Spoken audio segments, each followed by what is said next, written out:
Krisis air jejas projek pembangunan baru. Misi Bluefin selesai 80%. Operasi gempur pemandu bas ekspres.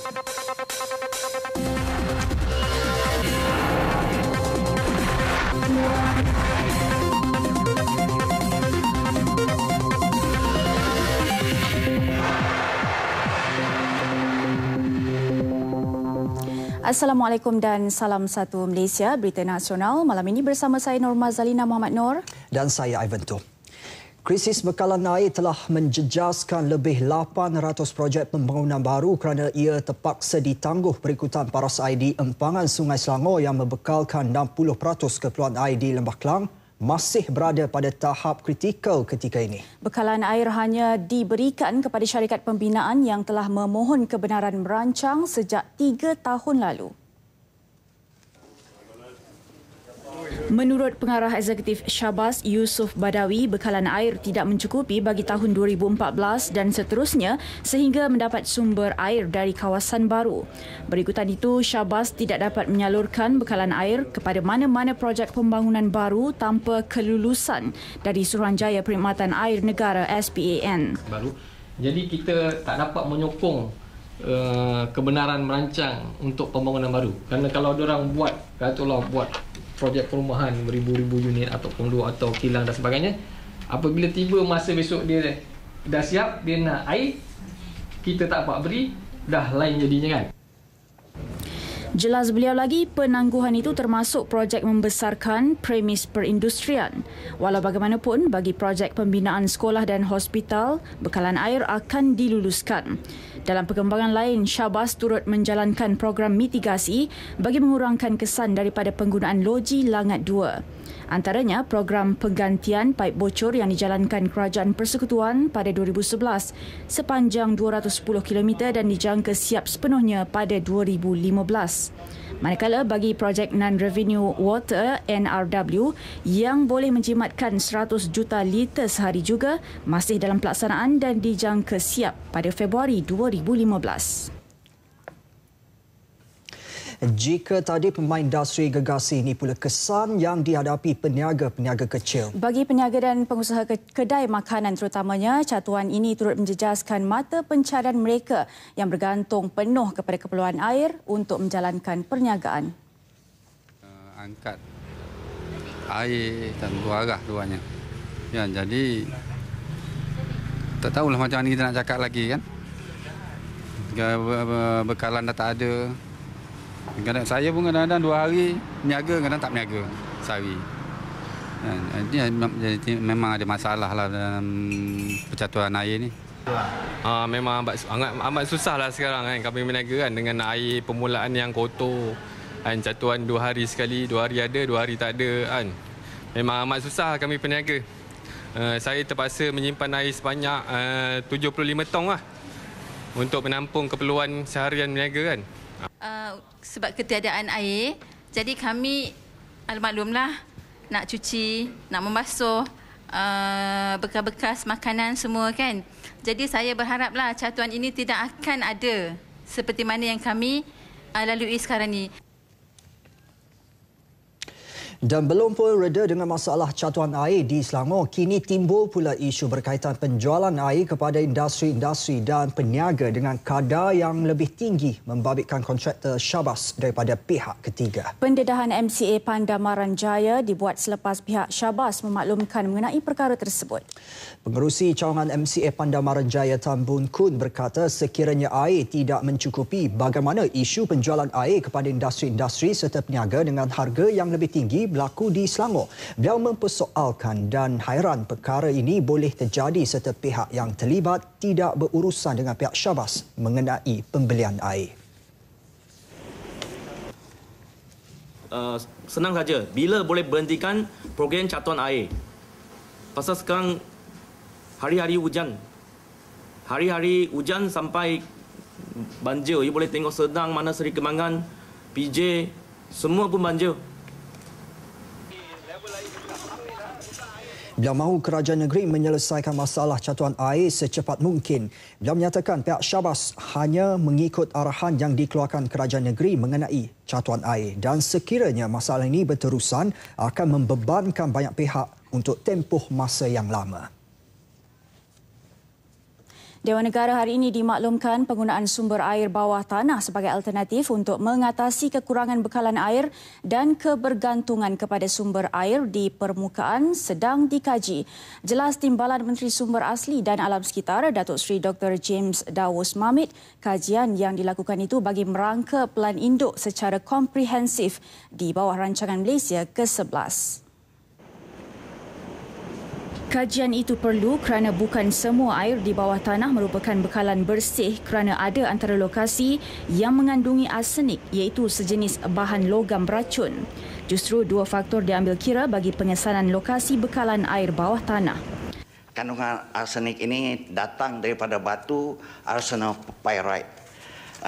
Lebih-lebih lagi kawasan yang ada emas di dalam bawah tanah. Sebab batu ini bercampur dengan batu emas. Yang kedua, mengenali kawasan yang mana nanti kita guna air panas, permukaan tanah itu mendap, iaitu turun ataupun subsidence. Kalau permukaan tanah itu mendap ataupun turun, ini bermakna paras tanah akan lebih rendah lagi. Jadi waktu hujan lebat, ianya juga menghasilkan banjir. Jadi ini adalah dua faktor yang paling penting dalam kajian dan perancangan kita.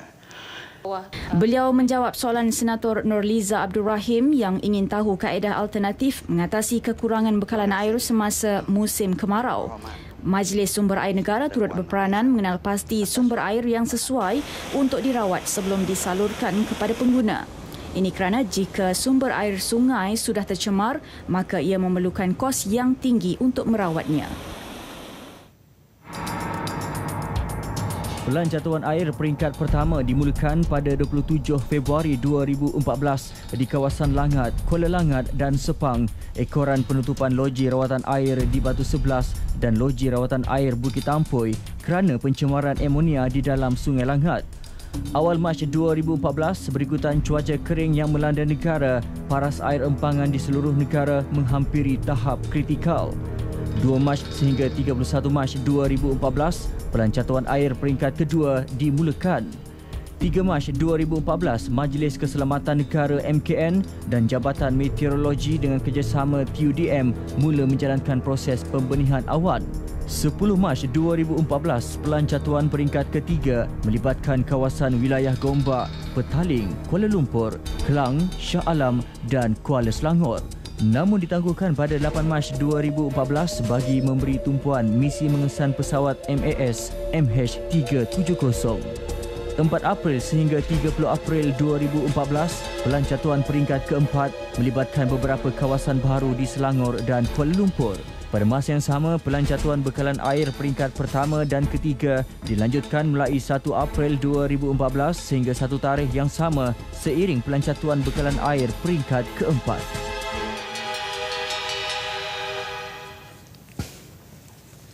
Mendapan tanah berlaku di depan bangunan Lembaga Tabung Angkatan Tentera Jalan Bukit Bintang di Ibu Negara pukul 9 pagi tadi, namun ia disahkan tidak mendatangkan kesan serius. Menurut syarikat pengendali My Rapid Transit MRT Corp, proses baik pulih struktur mendapan telah dilakukan. Pada pukul 9 pagi tadi, kita telah mengesan ada sedikit mendapan yang berlaku di depan bangunan LTAT. Jadi SOP kita yang pertama ialah untuk menutup jalan untuk memastikan bahawa keselamatan orang awam kita tidak jejas lah. MRT juga mempunyai prosedur piawaian tetap bagi menangani sebarang situasi mendapan dan alat pengesan pergerakan abnormal di bawah tanah juga telah diletakkan di setiap kawasan projek pembinaan MRT di samping meletakkan jurutera khusus bagi melakukan pemantauan. Mengambil kira faktor keselamatan awam, pihak MRT segera melakukan penutupan jalan dibantu pihak polis trafik dan Jabatan Pertahanan Awam Malaysia. MRT juga kesal dengan tindakan segelintir masyarakat yang suka mencetuskan situasi cemas dengan menyebarkan kabar angin melalui aplikasi media sosial. Dan dia juga menafikan kita dalam WhatsApp banyak kabar-kabar angin yang mengatakan lubangnya sebesar 4 meter yang kereta boleh masuk, 3-4 kereta boleh masuk. Kita boleh lihat sendiri di sini bahawa lubang itu tidaklah besar dan telah pun kita tutup lubang itu buat masa ini. Jalan berkenaan masih lagi ditutup untuk semua jenis kenderaan dan akan dibuka semula pada 6 pagi esok.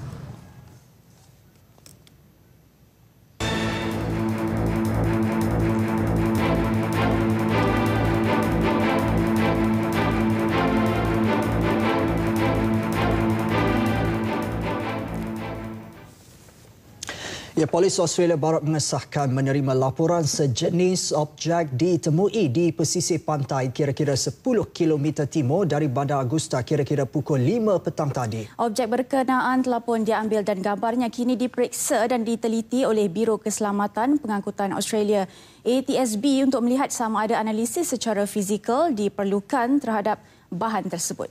Hanim Muili melaporkan Australia juga telah maklumkan penemuan tersebut kepada pasukan penyiasatan Malaysia. Jadi Hanim, dalam tempoh 3 jam lepas mungkin ada perkembangan terbaru mengenai penemuan itu. Hanim.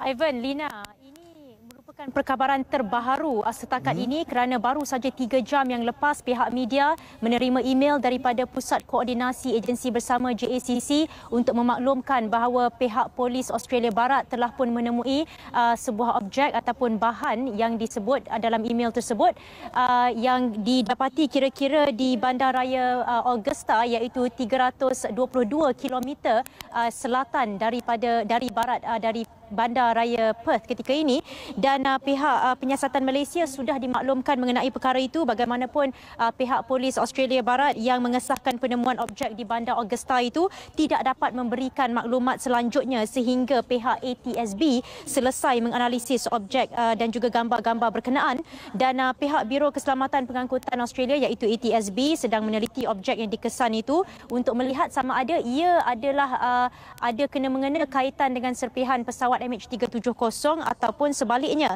Dan ketika ini untuk makluman juga sebelum itu Augusta adalah sebuah bandar kecil yang seperti saya maklumkan tadi terletak 322 km ke selatan Bandar Perth dan ia adalah pekan terhampir dengan penjuru barat daya benua Australia.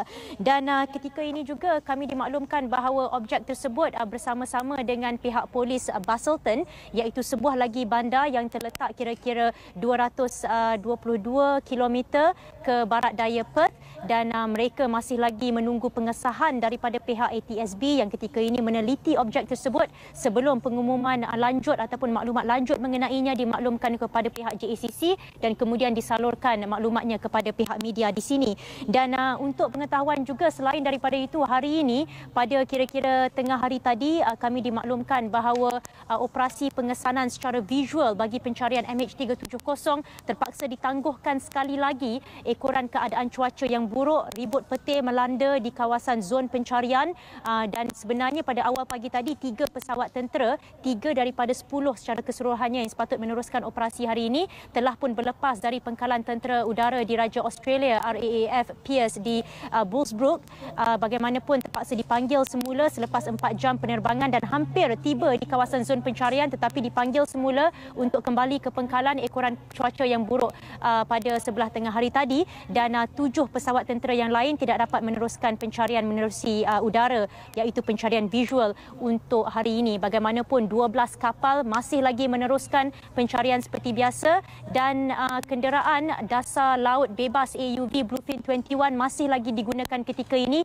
80% sudah pun terlaksana misi Bluefin 21 itu dan ketika ini sudah pun masuk kira-kira hampir misi ke-11 hari ini sepatutnya dan 10 misi sebelum ini Bluefin 21 masih belum mendapat sebarang pengesanan isyarat mengenai MH370 di sekitar kawasan zon pencarian di dasar laut yang telah pun ditetapkan.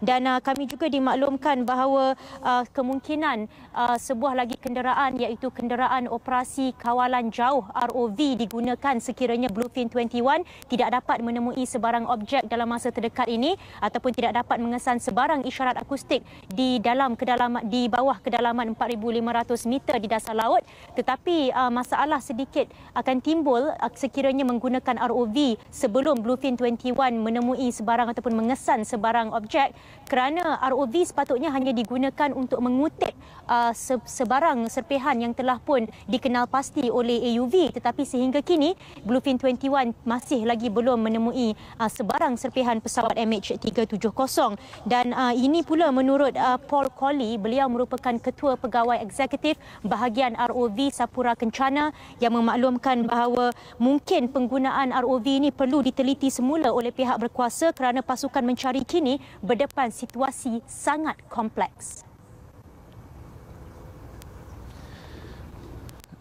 The authorities, as I said before, are dealing with a complex set of parameters. Okay, so it's like a chess game. They know the pieces that they have, and now it's a matter of how do you deploy those pieces to achieve a win.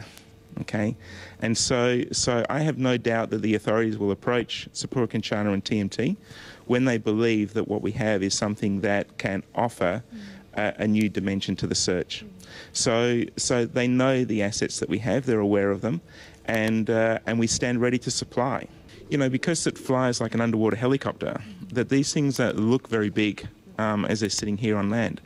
But to allow them to have freedom and mobility underwater, then they need to be light. And the way we make them light is by this yellow stuff up here is flotation. So when we put it in the water, that 5 tons, 5.5 or 5,500 kilos, turned into 20 kilos. So you could stand in the pool, put one hand on this frame and move it around. So with 20 kilos, what's the weight like for you to lift? Okay, so with the propellers, with what we call the thrusters, you can lift over 800 kilos back to the surface. Baik, Ivan, Lina, jadi buat masa ini yang kami mendapat pengesahan daripada pihak JACC setakat ini seperti yang telah disebutkan di awal tadi adalah pihak Polis Australia Barat mengesahkan telah pun menerima laporan bahawa sejenis objek ditemui di pesisir pantai kira-kira 10 km timur dari Bandar Augusta, iaitu Bandar Augusta terletak seperti yang saya sebut tadi 322 km selatan dari Bandaraya Perth, dan objek berkenaan telah pun diambil gambarnya dan kini diperiksa dan diteliti oleh Biro Keselamatan Pengangkutan Australia ATSB untuk melihat sama ada analisis secara fizikal diperlukan terhadap bahan yang ditemui itu. Ivan, Lina?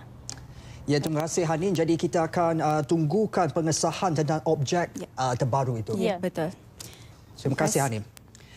Hari ini pencarian diteruskan melibatkan kawasan seluas tumpuan iaitu sekitar 37,948 km persegi, itu sekitar 1,584 km persegi di utara barat Perth, Australia.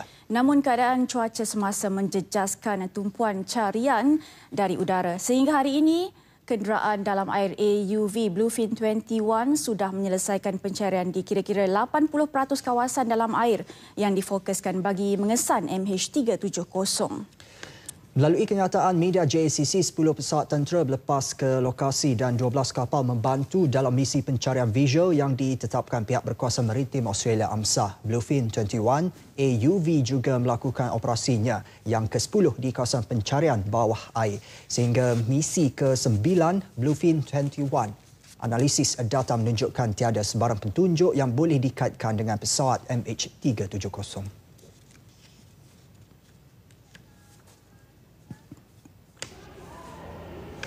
Dua pesawat tentera milik China juga terpaksa berpatah balik ke lapangan terbang Pangkalan Tentera Australia susulan cuaca buruk di lokasi pencarian. Pesawat yang dimaksudkan ialah IL-76 yang dilihat mendarat semula di Pangkalan Tentera Pearce, Barat Australia selepas beberapa jam berlepas dari pangkalan sama awal pagi tadi. Dua pesawat tersebut dijadual melakukan carian secara visual di kawasan selatan Lautan Hindi pada Isnin ini bagi mengesan objek terapung di kawasan carian. Ia telah pun dilaporkan kepada pihak berkuasa maritim Australia, namun tiada perkembangan susulan dilaporkan. Kabinet hari ini bersetuju menubuhkan pasukan penyiasat antarabangsa bagi menyiasat insiden MH370. Kementerian Pengangkutan ditugaskan merangka draft terma rujukan bagi pasukan penyiasat berkenaan. Perkara tersebut dimaklumkan oleh Datuk Seri Hishamuddin Tun Hussein dalam sidang media petang tadi.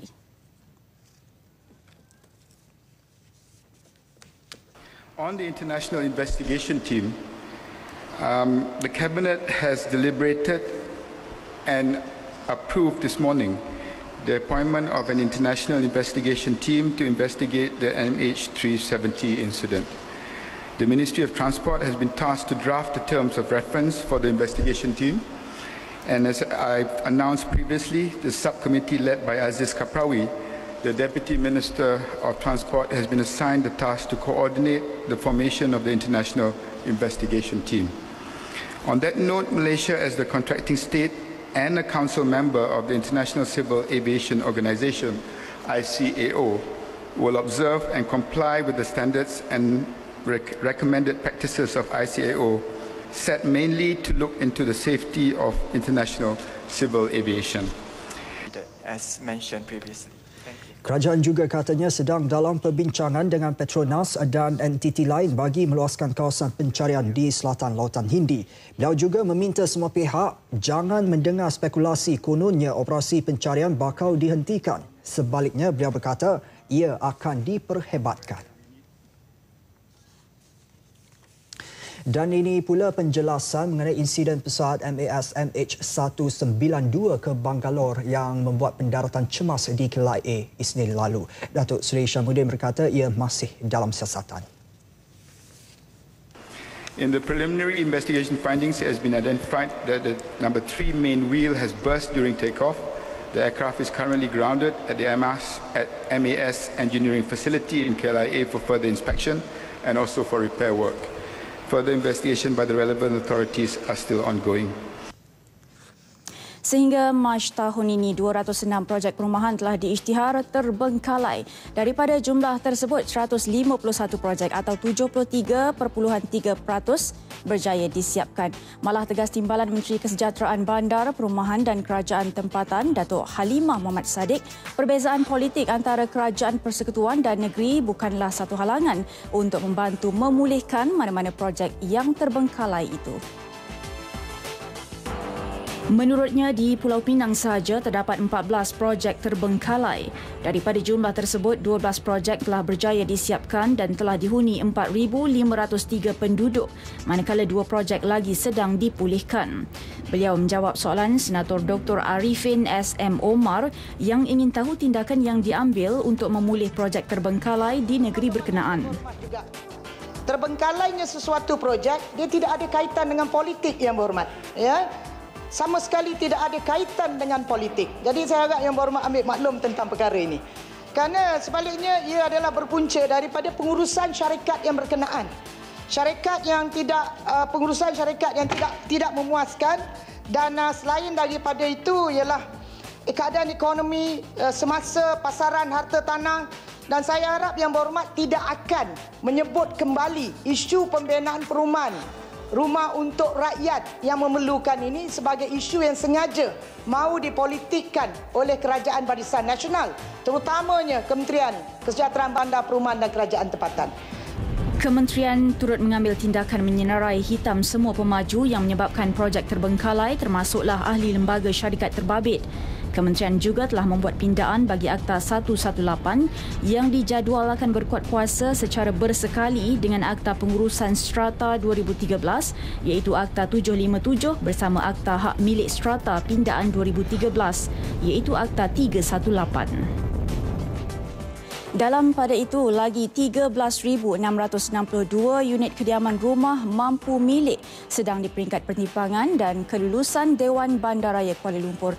Daripada jumlah tersebut, 7,957 unit akan dibangunkan secara penswastaan, 4,105 unit oleh pemaju persendirian dan 1,600 unit lagi dirancang dibina di atas tanah milik DBKL. Timbalan Menteri Wilayah Persekutuan Datuk Dr. J. Loga Bala Mohan berkata beberapa kawasan berpotensi akan dikenal pasti dalam draft Pelan Bandaraya Kuala Lumpur 2020. Manakala bagi Putrajaya pula, perancangan penyediaan 20,000 unit rumah mampu milik turut difokuskan. Sejumlah 10,630 unit PPA 1M fasa 1 bagi penjawat awam akan dibangunkan yang dijangka siap sebelum akhir tahun 2017. Harga jualan yang telah ditetapkan antara RM 150,000 hingga 300,000 ringgit Malaysia. Dengan keluasan lantai antara 1,000 hingga 1,500 kaki persegi selaras dengan garis panduan PPA 1M. Pada masa yang sama, 560 unit perumahan prima yang sedang dalam pembinaan dijangka siap sepenuhnya pada suku keempat 2014. Bagi mengelak spekulasi harga, kerajaan turut meletakkan sekatan moratorium selama 10 tahun bagi rumah mampu milik wilayah persekutuan dan perumahan penjawat awam satu Malaysia.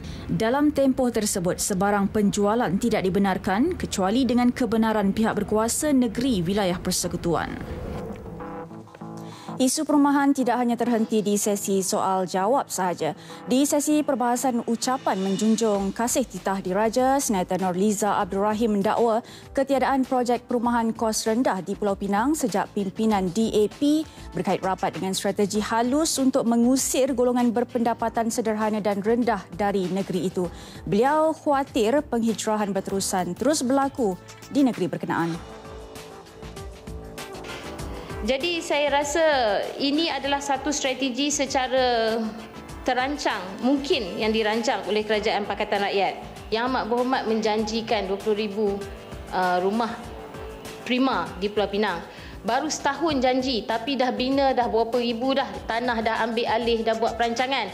Yang itu dia bising baru setahun. Yang dia orang dah memerintah lebih berapa tahun, sebiji pun dia orang tak boleh bina. Bagaimanakah pemaju swasta yang berminat untuk menyumbang untuk membina rumah mampu milik di Pulau Pinang apabila kos pembinaan yang disyaratkan oleh Majlis Perbandaran Pulau Pinang dan juga Seberang Perai naik begitu mendadak. Saya bagi contoh yang pertama, sumbangan infrastruktur yang perlu dibayar kepada MPP. Sewaktu pemerintahan Barisan Nasional hanya RM10,000 sahaja seekar. Tetapi sewaktu Pakatan Rakyat naik ke RM50,000 seekar. Kos yang kedua dengan izin development charges. Sewaktu Kerajaan Barisan Nasional, kita tidak mengenakan sebarang development charges, tetapi sewaktu pemerintahan Pakatan Rakyat dikenakan RM3.70 sekaki persegi pembinaan. Jadi YB semua bayangkan kalau rumah tu dibina, saya bagi contoh 2,000 kaki persegi, maknanya development charges yang dikenakan untuk seunit rumah saja RM7,400. Kita nak buat perumahan, kita kena buat rezoning. Okey? Jadi dulu sewaktu Kerajaan Barisan Nasional, peratusannya 10 ke 20% daripada land cost, harga tanah. Sekarang 50% daripada kos tanah. Kalau tanah tu 200 juta, yang berhormat semua kira lah 50% banyak mana rezoning yang dia kena bayar. Seterusnya kos premium ubah syarat. Dulu kita hanya kenakan atas, kalau kita beli tanah tu 10 juta, kita jual 20 juta, perbezaannya saja kita kenakan charge. Sekarang atas harga belian tanah tu, kalau 200 million, charge-nya 15% daripada kos tanah tu. Isu perpaduan dan toleransi kaum turut disentuh. Senator Datuk Bun Som Inong dan Senator Datuk Dr. Johari Mat Senada menegaskan agar pihak tertentu berhenti memainkan sentimen perkauman yang boleh memecah belahkan rakyat. Siri dialog perpaduan telah diadakan di seluruh negara. Dialog ini memberi peluang kepada orang ramai untuk memberikan pandangan dan input mereka kepada MKPN dalam mengubah plan tindakan perpaduan yang akan diserahkan kepada kerajaan. Saya dapati sambutan orang ramai terhadap dialog ini sungguh menggalakkan. Walaupun sekali-kala wujud suasana yang agak panas sewaktu dialog berlangsung, ia masih terkawal. Pada keseluruhannya, saya berpendapat kehadiran orang ramai serta melibatkan mereka dalam dialog ini membuktikan masyarakat Malaysia sangat prihatin dengan masalah perpaduan rakyat berbagai kaum di negara ini. Bahkan ramai yang memuji usaha mengadakan dialog itu, yang pada pandangan mereka adalah yang pertama seumpamanya pernah diadakan. Masyarakat hidup berkasih sayang dan bertoleransi antara satu sama lain. Kemudian masyarakat saling lengkap melengkapi antara satu sama lain. Katakan kita dalam rumpun kaum-kaum di Malaysia mempunyai keistimewaan berbagai yang tidak sama. Rumpun A mempunyai keistimewaannya. Begitulah juga sebaliknya, rumpun B ada keistimewaannya. Jadi keistimewaan ini kita melihat sebagai melengkap antara satu sama lain dan ini merupakan asas untuk berpadu.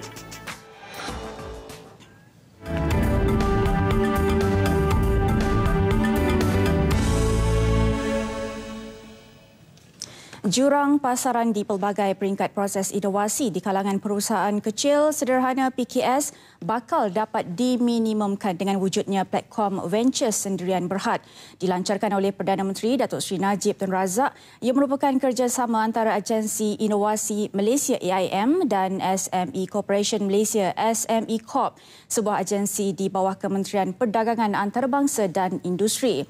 Perdana Menteri dalam ucapan pelancarannya berkata platform Ventures akan mempamerkan keupayaan inovasi di kalangan IKS tempatan.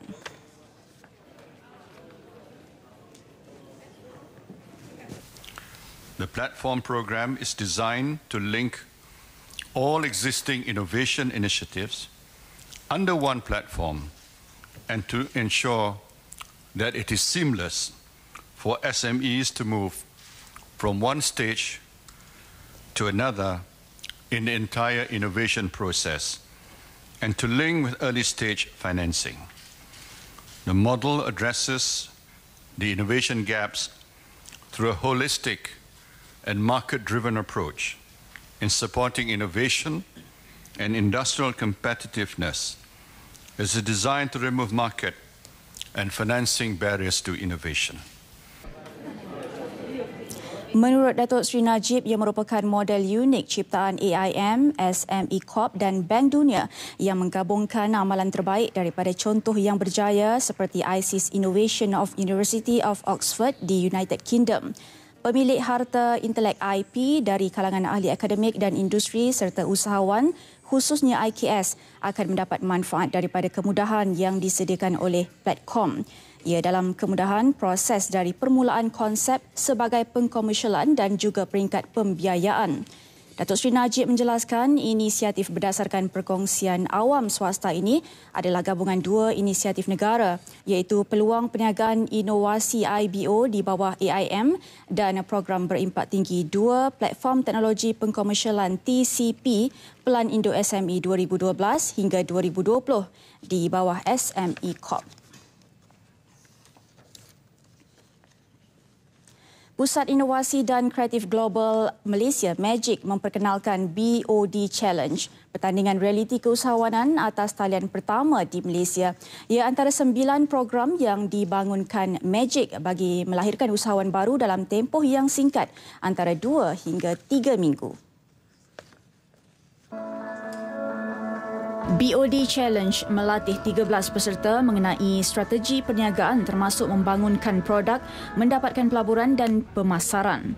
Sepanjang 25 hari program ini dijalankan, peserta telah berjaya mencatatkan jualan produk kira-kira RM10,000. Receive money from actual sales or crowdfunding platforms, they actually get it for their business. And later on, we will extend our coaching to help them secure proper funding from either grant providers or investors. And so we are actually really helping them, not just for the sake of the challenge, but actually pushing them out as entrepreneurs. Peserta program ini berpeluang untuk menjalani latihan perniagaan di Universiti Arizona, Amerika Syarikat selama seminggu. MAGIC diumum Perdana Menteri Datuk Seri Najib Tun Razak dalam sidang Kemuncak Usahawan Global keempat tahun lalu. Dengan peruntukan RM50 juta, MAGIC bertujuan melahirkan lebih ramai usahawan baru terutamanya dalam kalangan belia. Presiden Amerika Syarikat Barack Obama dijadual melancarkan MAGIC dalam rangka lawatannya ke Malaysia bermula Sabtu ini. Teknologi Park Malaysia Corporation Sendirian Berhad TPM menyasarkan untuk melahirkan 60 orang usahawan dan usahawan teknologi tahun ini di bawah program keusahawanan Maya. Program bertujuan bagi memudahkan lagi pewujudan usahawan baru terutama dalam bidang informasi dan teknologi maklumat, teknologi hijau, bioteknologi serta sains hayat. Menurut Timbalan Menteri Sains, Teknologi dan Inovasi Datuk Dr. Abu Bakar Muhammad Diah, inisiatif TPM ini merupakan yang pertama seumpamanya di Malaysia. Ia membolehkan kerjasama strategik perkhidmatan Maya bagi usahawan teknologi mendapatkan bimbingan daripada agensi-agensi kerajaan. Kalau nak mengkomersialkan produk inovasi bermula daripada TPM, dan teknologi TPM itu telah menyediakan banyak kemudahan untuk berbincang, untuk kalau kita misal kata kita nak suruh dia tunjukkan kaedah dia, nak demonstrate the produk dari segi teknologi, maklumat, berjumpa dengan usahawan, ini adalah tempat yang boleh berlaku lah. Bermula pada Disember 2012, program awal keusahawanan Maya telah dibuka kepada umum pada Julai tahun lalu.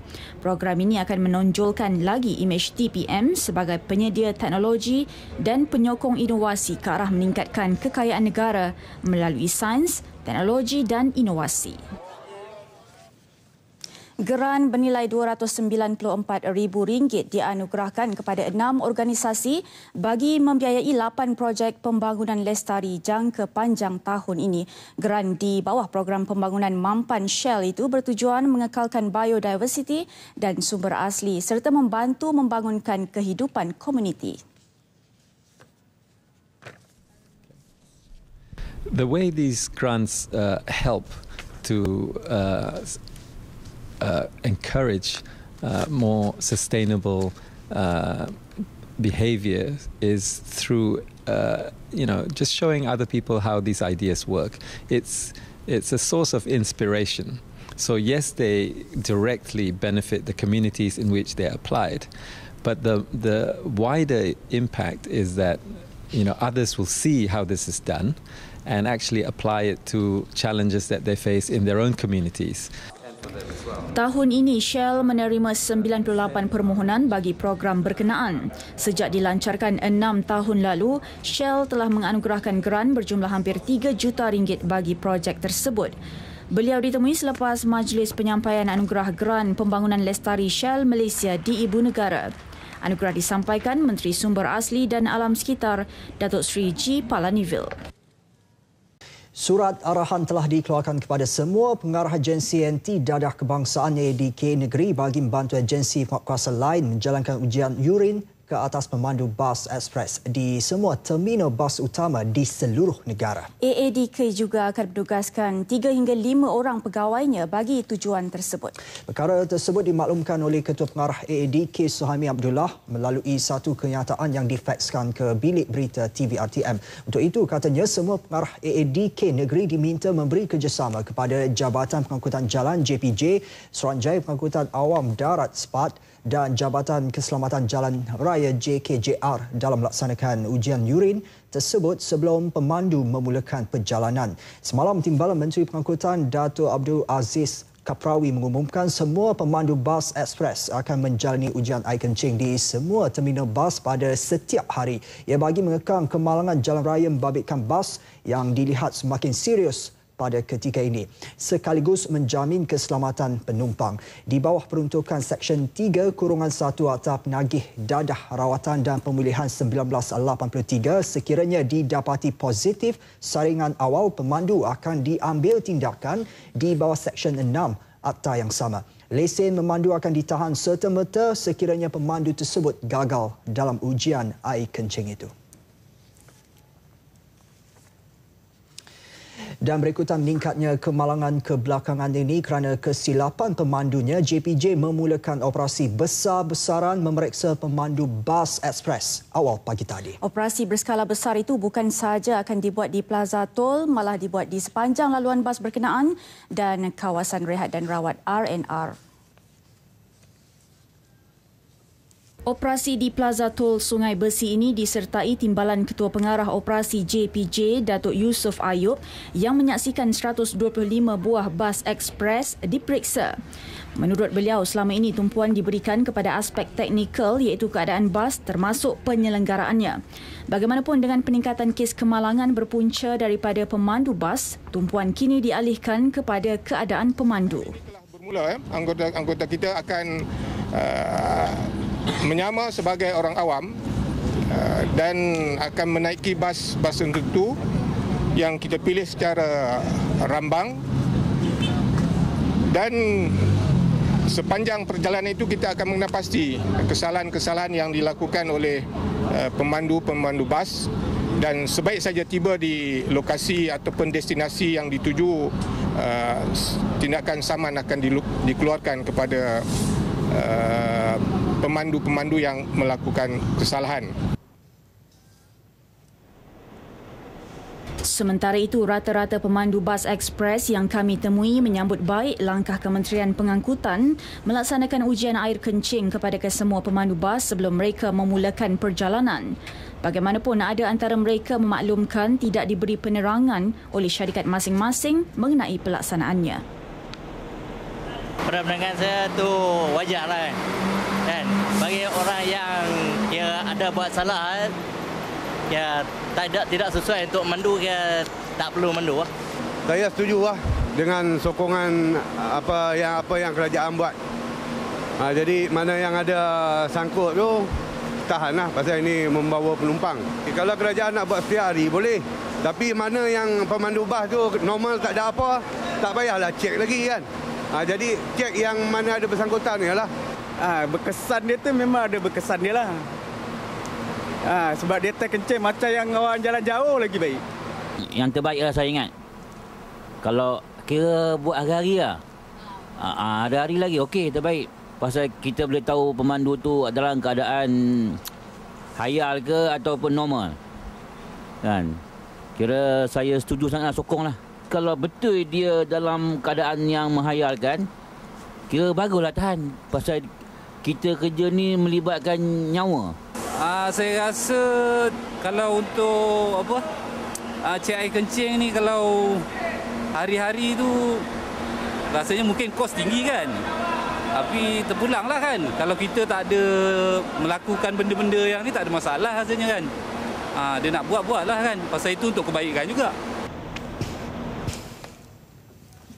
Sementara itu di Johor, kerosakan brek bas mengakibatkan seorang warga Masam Kani Nordin 63 tahun maut di lokasi insiden selepas van yang dipandu dirempuh sebuah bas kilang. Kemalangan maut itu berlaku pada pukul 5.30 pagi dan turut mencederakan dua pekerja yang menaiki van bersama mangsa.